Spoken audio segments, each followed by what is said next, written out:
धुळ्याचा दमदार अभिनेता सिद्धार्थची भूमिका असलेले जय भीम पॅन्थर आणि फुले हे दोन्ही चित्रपट 11 एप्रिलला होतील रिलीज।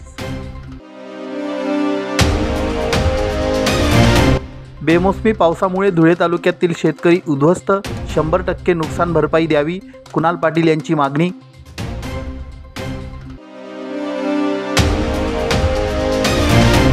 आणि घरमालकांना 4 कर लावण्याचा निर्णय अन्यायकारक, राष्ट्रवादीचे रणजित भोसले यांचं मनपा प्रशासनाला निवेदन। धुळे शहरातील रहिवासी असलेला अभिनेता सिद्धार्थ बाविस्कर याच्या भूमिका असलेले जय भीम पॅन्थर आणि फुले हे दोन्ही चित्रपट येत्या 11 एप्रिल रोजी चित्रपटगृहात झळकणार आहेत। त्यापैकी जय भीम पॅन्थर हा चित्रपट महाराष्ट्रात तर फुले हा चित्रपट संपूर्ण देशभरात प्रदर्शित होणार आहे। हे दोन्हीही चित्रपट समाजव्यवस्थेवर आधारित असून यातून क्रांतिकारी संघर्षाची खरी कहाणी दाखविण्यात आली आहे। जेव्हा समाजात अशांतता पसरते तेव्हा क्रांतीच्या ज्वाला उदयास येतात आणि सर्वत्र शांतता पसरते। माणसाचा आत्मविश्वास जागा होतो, अन्यायाविरुद्ध लढण्यासाठी बळ येतं। हेच या दोन्ही चित्रपटांमधून प्रेक्षकांना पाहायला मिळणार आहे। या दोन्ही चित्रपटांमध्ये धुळ्याचा अभिनेता सिद्धार्थ बाविस्कर यांनी दमदार भूमिका वठविल्या आहेत। जय भीम पॅन्थर हा प्रत्येकाच्या जगण्याचा सिनेमा आहे। मानवतेच्या चळवळीत काम करणारा इमानदार कार्यकर्त्याची ती कथा आहे। प्रत्येक बहुजन संघटनेच्या जडणघडणीची ती गोष्ट आहे। समाजातील प्रत्येक कार्यकर्ता आणि संघटना यांचा प्रवास म्हणजेच जय भीम पॅन्थर होय। हा चित्रपट माणूस म्हणून जगण्याचं ध्येय देईल आणि सत्याला सत्य म्हणण्याची हिंमत येईल। यात विक्की नावाची भूमिका सिद्धार्थ यांनी साकारली आहे। विक्की हा चित्रपटात एक कार्यकर्ता आणि कलावंताच्या भूमिकेत दिसणार आहे। महामानवांचे विचार आपल्या गाण्यातून जनतेत पसरविणे यावर त्याची भूमिका आधारित आहे। अशाच प्रकारे फुले या चित्रपटात देखील सिद्धार्थने भूमिका साकारली आहे। सिद्धार्थ बाविस्कर यांनी या अगोदरही अनेक चित्रपट, मालिका, रंगभूमीवरील नामवंत नाटके इत्यादींमधून बरीच कामे केली आहेत। रंगभूमी आणि फिल्म इंडस्ट्रीमध्ये तो सक्रिय असून धुळ्याचा असल्याचा त्याला निश्चितच अभिमान आहे। म्हणूनच जय भीम पॅन्थर आणि फुले हे चित्रपट पाहण्याचं आवाहन त्याने खास करून धुळेकर प्रेक्षकांना केलं आहे। नमस्कार सगळ्यांना, जय भीम। मी अभिनेता सिद्धार्थ प्रतिभावंत तुमच्या सगळ्यांसाठी एक आनंदाची बातमी घेऊन आलोय। 11 एप्रिलला संपूर्ण महाराष्ट्रामध्ये जय भीम पॅन्थर हा माझा सिनेमा येतोय। यात मी एक रोल केलेला आहे। तर धुळ्यातल्या सगळ्या प्रेक्षकांना माझं आव्हान आहे की तुम्ही प्लीज हा सिनेमा बघावा। आणि कारण हा जो सिनेमा आहे हा सगळ्यात घटकांसाठी आहे, म्हणजे लहान मुलांपासून महिलांपर्यंत आणि आजच्या तरुणांपासून म्हाताऱ्यांपर्यंत, राजकीय नेत्यांपर्यंत, ह्या सगळ्यांसाठी हा सिनेमा आहे। तर तुम्ही सगळ्यांनी नक्कीच बघावा असं मला वाटतं। याचबरोबर 11 एप्रिललाच फुले नावाचा हिंदी चित्रपट येतोय। यात प्रतीक गांधी आणि पत्रलेखा यांची भूमिका आहे, ज्योतिबा फुले आणि सावित्रीबाई फुले यांची। आणि हा चित्रपट दिग्दर्शित केलेला आहे अनंत महादेवन सर, यातही माझा रोल आहे। तर प्लीज तुम्ही दोन्ही चित्रपटांना प्रतिसाद द्यावा। थँक्यू आणि जय भीम। ओ फादर, आमची संघटना मोठी झाली। अरे अशा किती संघटना आली आणि गेली, डोक्याची लढाई आहे, डोक्यानेच लढावी लागती। आपला हिंसेला विरोध आहे, क्रांतीला नाही। आणि हे जर उद्दिष्ट आपल्याला जमणार नसेल ना तर आपण आपले मार्ग बदललेले बरे।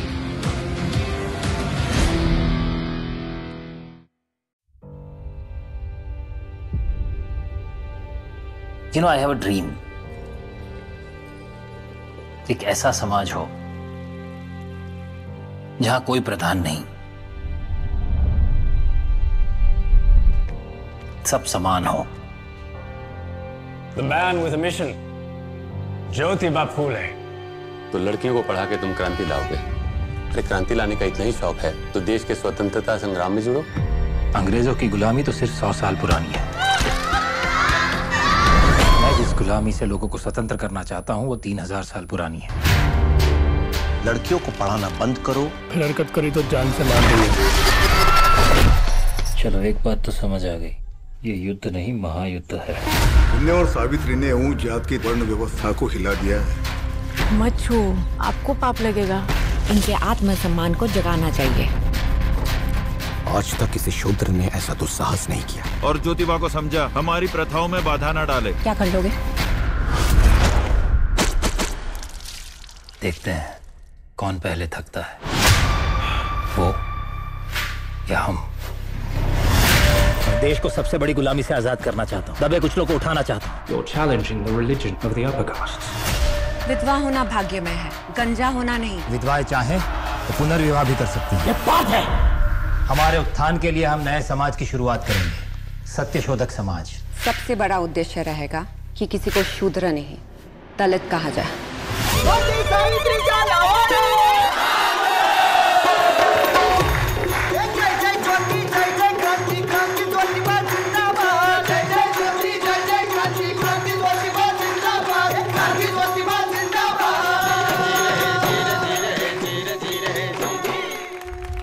हमारा देश एक भावुक देश है।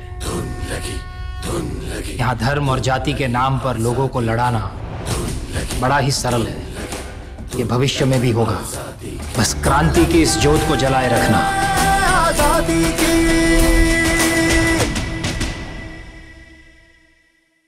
मी महाराष्ट्र न्यूज चॅनलच्या बातमीपत्रास लाईक, शेअर, सबस्क्राईब करा. सोबतच बेल आयकॉन प्रेस करायला विसरू नका. पाहत राहा मी महाराष्ट्र चॅनल. धुळे तालुक्यात बुधवारी सायंकाळी वादळी वाऱ्यासह अवकाळी पाऊस आणि गारपीट झाली. बेमोसमी पावसामुळे धुळे तालुक्यातील शेतकऱ्यांचं प्रचंड मोठं नुकसान झालं आहे. धुळे तालुक्यात झालेल्या नुकसानीची माहिती घेऊन महाराष्ट्र प्रदेश काँग्रेसचे कार्याध्यक्ष कुणाल पाटील यांनी जिल्हाधिकारी तसेच तहसीलदार, तालुका कृषी अधिकारी यांच्याशी चर्चा केली. धुळे तालुक्याला अवकाळी पावसाने बुधवारी झोडपलं. सायंकाळी आणि रात्री धुळे तालुक्यात वादळी वाऱ्यासह पाऊस, गारपीट झाली. अवकाळीने शेतकऱ्यांवर अवकाळा आणली आहे. हातातोंडाशी आलेला घास निसर्गानं हिरावून नेला आहे. अस्मानी नैसर्गिक संकटानं तालुक्यातील शेतकऱ्यांचं प्रचंड मोठं आर्थिक नुकसान झालं आहे. त्यामुळे नुकसानग्रस्त पिकांचा तातडीनं पंचनामा करून अहवाल शासनास सादर करावा आणि शेतकऱ्यांना सरसकट 100% नुकसान भरपाई त्वरित द्यावी, अशी मागणी महाराष्ट्र प्रदेश काँग्रेस कार्याध्यक्ष तथा धुळे ग्रामीणचे माजी आमदार कुणाल पाटील यांनी केली आहे. जिल्हाधिकारी तसेच तहसीलदारांकडे त्यांनी ही मागणी केली आहे. यावेळी माहिती देताना माजी आमदार कुणाल पाटील यांनी सांगितलं की बुधवारी सायंकाळी अचानक झालेल्या बेमोसमी पावसामुळे धुळे तालुक्यातील शेतकऱ्यांचं प्रचंड मोठं नुकसान झालं असून शेतकरी आर्थिक संकटात सापडला आहे. गारपीट आणि सोसाट्याच्या वाऱ्यामुळे गहू, हरभरा, कांदा, ज्वारी, बाजरी, दादर, मका, भुईमूग, पपई, शेवगा, लिंबू, डाळिंब, केळी, टरबूज यांच्यासह फळबागायत आणि भाजीपाल्याचं प्रचंड नुकसान झालं आहे. गारपिटीमुळे कांद्याची पात आणि कांदा भुईसपाट झाला आहे. गारपिटीमुळे हातात आलेली पिकेही मातीत मिसळली आणि सडण्याची भीती निर्माण झाली आहे. गहू, ज्वारी, मका, बाजरी, दादर वादळामुळे जमीनदोस्त झाले असून गारपिटीमुळे हातात आलेली ही पिके मातीत मिसळली जात आहेत. त्यामुळे शेतकऱ्यांच्या उत्पन्नात मोठी घट होणार आहे. सोसाट्याचा वाऱ्यामुळे पपई, शेवगा, डाळिंब, लिंबू, केळी या फळबागातील झाडे उन्मळून पडली आहेत. अनेक झाडांच्या फांद्या तुटल्याने त्यांवरील फळांचं नुकसान झालं आहे. दरम्यान भाजीपाल्याचंही गारपिटीमुळे मोठं नुकसान झालं आहे. सोसाट्याच्या वाऱ्यामुळे कांदा चाळी तसेच घरावरील पत्रे उडाल्याने मालमत्तेचंही नुकसान झालं आहे. त्यामुळे झालेल्या नुकसानीचा महसूल व कृषी विभागाने संयुक्तपणे तातडीनं पंचनामा करून अहवाल शासनाला सादर करावा. तसेच नुकसानग्रस्त शेतकऱ्यांना सरसकट 100% नुकसान भरपाई देण्यात यावी, अशी मागणी महाराष्ट्र प्रदेश काँग्रेसचे कार्याध्यक्ष कुणाल पाटील यांनी जिल्हाधिकारी, तहसीलदार यांच्याकडे केली आहे. मी महाराष्ट्र न्यूज चॅनलच्या बातमीपत्रास लाईक, शेअर, सबस्क्राईब करा. सोबतच बेल आयकॉन प्रेस करायला विसरू नका. पाहत राहा मी महाराष्ट्र चॅनल. धुळे महानगरपालिका आता प्रत्येक घरमालकाकडून प्रत्येक महिन्याला 50 ते 100 रुपये वेगळा कर दरमहा घेणार आहे. म्हणजेच याच्यापुढे प्रत्येक वर्षी 600 ते 1200 रुपये वेगळे पैसे मालमत्ता करामध्ये भरावे लागणार आहेत. तसेच दुकानदार, व्यापारी, व्यावसायिक, कार्यालय, फेरीवाले यांच्याकडून 120 रुपये ते 1500 रुपयेपर्यंतचे वेगळा टॅक्स आकारला जाणार आहे. ही जनतेची शुद्ध फसवणूक आहे. धुळे शहरातील नागरिकांवर हा घोर अन्याय आहे. हा कर रद्द केला नाही तर तीव्र आंदोलन छेडू, असा इशारा राष्ट्रवादी काँग्रेस शरदचंद्र पवार पक्षाचे जिल्हाध्यक्ष रणजित भोसले यांनी दिला आहे. महापालिकेच्या उपायुक्त करुणा डहाळे यांना दिलेल्या निवेदनात राष्ट्रवादीने म्हटलं आहे की महापालिकेची तिजोरी भरणाऱ्या धुळेकरांचा प्रशासनाने अतोनात आर्थिक छळ सुरू केला आहे.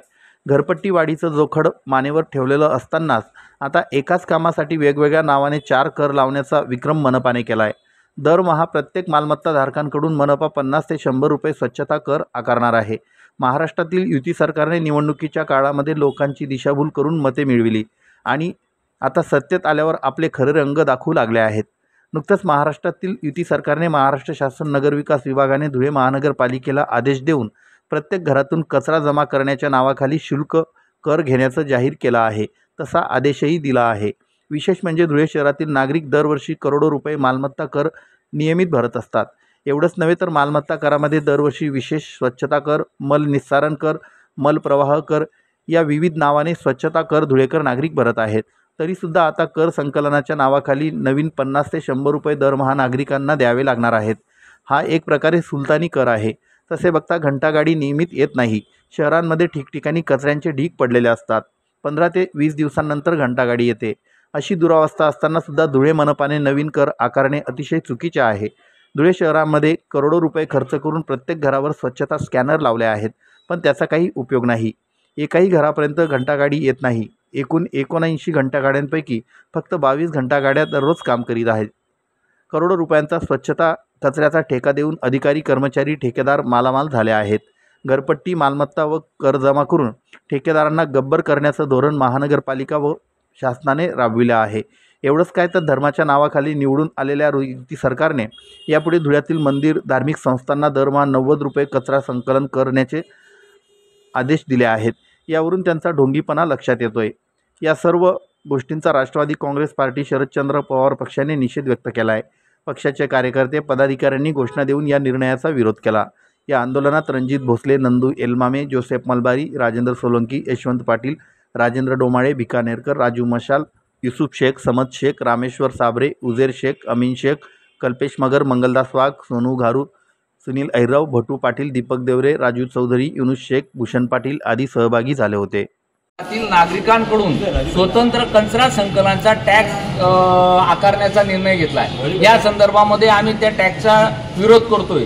आम्ही या धुळे शहरातील नागरिक दर वर्षाला मालमत्ता कर, घरपट्टी, पाणीपट्टी रेग्युलर भरतो. याच्यामध्ये विशेष स्वच्छता कर आहे, मल निस्सारण कर आहे, मल प्रवाह कर आहे, असे विविध कर असताना सुद्धा 1 एप्रिलपासून धुळे शहरातील नागरिकांकडून या ठिकाणी कचरा संकलन कर आकारण्याचा निर्णय घेत आहे. ही जनतेची पिळवणूक आहे. ही जनतेवर अन्याय आहे. धुळेकर जनता अतिशय नियमाने घरपट्टी आणि पाणीपट्टी भरत असतं. या व्यतिरिक्त सुद्धा त्यांना कुठे आम्हाला अपेक्षा होती की 56 कोटी रुपये वसूल केल्यानंतर महानगरपालिका चांगला निर्णय जनतेसाठी घेईल, पण जनतेला एप्रिल फूल करण्याचं काम या ठिकाणी या महानगरपालिकेने, सरकारने घेतलेलं आहे. आम्हाला सांगावं असं वाटतं की ज्या देशाच्या, देवाच्या आणि धर्माच्या नावावर हे सरकार निवडून आलं, त्या सरकारने धुळे शहरातील जेवढे मंदिरं आहेत, धार्मिक संस्था आहेत, त्यांच्याकडून सुद्धा 90 रुपये ते 120 रुपये दरमहा स्वच्छता कर आकारण्याचा निर्णय घेतलेला आहे. ही अतिशय चुकीची आणि काय पद्धत आहे. या संदर्भामध्ये आम्ही ॲडिशनल आयुक्त यांची भेट घेऊन आणि निवेदन दिले की तात्काळ हा जो कर आहे हा रद्द करण्यात यावा. जर हा रद्द केला नाही तर राष्ट्रवादी काँग्रेस पक्ष, शरदचंद्रजी पवार पक्षाच्या वतीने आम्ही तीव्र स्वरूपाचं आंदोलन करू, असं या ठिकाणी इशारा दिलेला आहे. मी महाराष्ट्र न्यूज चॅनलच्या बातमीपत्रास लाईक, शेअर, सबस्क्राईब करा. सोबतच बेल आयकॉन प्रेस करायला विसरू नका. पाहत राहा मी महाराष्ट्र चॅनल.